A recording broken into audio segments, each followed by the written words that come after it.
દાહોદમાં ટેટ પરીક્ષામાંથી મુક્તિની માંગ સાથે પ્રાથમિક શિક્ષકોનું આંદોલન વધુ તેજ બન્યું છે। અખિલ ભારતીય પ્રાથમિક શિક્ષક સંઘના આહ્વાન પર રાજ્યવ્યાપી આંદોલનના ભાગરૂપે દાહોદ જિલ્લા કલેક્ટર કચેરી ખાતે મોટી સંખ્યામાં શિક્ષકોએ ધરણા પ્રદર્શન યોજ્યું હતું। જિલ્લાના 11 તાલુકામાંથી 2000થી વધુ શિક્ષકો આ વિરોધ કાર્યક્રમમાં જોડાયા હતા।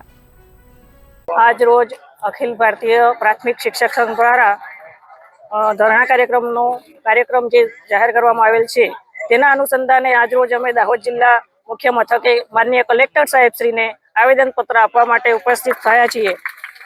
આજ રોજ કલેક્ટર સાહેબશ્રીને આવેદનપત્ર આપી અને આવતીકાલે સંસદ સભ્યશ્રી તેમજ ધારાસભ્યશ્રીઓને આવેદનપત્ર આપી અને અમારી માંગો ના સંતોષાય તો અમે રાજ્ય કક્ષાએ ધરણા કાર્યક્રમ કરવા માટેને ગુજરાત રાજ્ય પ્રાથમિક શિક્ષક સંઘે જે આંદોલન આપ્યું છે 15 થી 30 જૂન 2026 જિલ્લા કક્ષાએ ધરણા કાર્યક્રમ છે, જેની અંદર સંસદ સભ્યો, ધારાસભ્યો અને કલેક્ટર સાહેબશ્રીને આવેદન આપવાનું થાય છે। તેનું કારણ એ છે કે સુપ્રીમ કોર્ટનો આદેશ છે કે સુપ્રીમ કોર્ટે શિક્ષકોનો નોકરીના 5 વર્ષ સુધીનો સમય બાકી છે, તેમણે નોકરીમાં ચાલુ રહેવા કે બઢતી મેળવવા માટે ટેટની પરીક્ષા પાસ કરવી ફરજિયાત છે।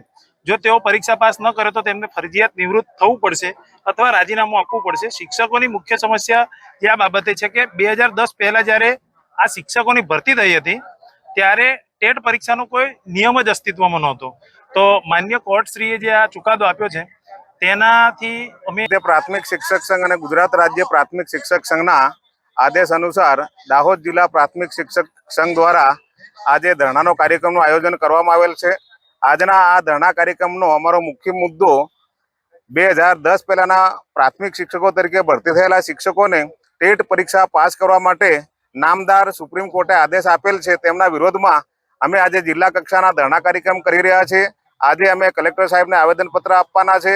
આવતીકાલે માન્ય સાંસદશ્રી અને માન્ય ધારાસભ્યશ્રીઓને આવેદન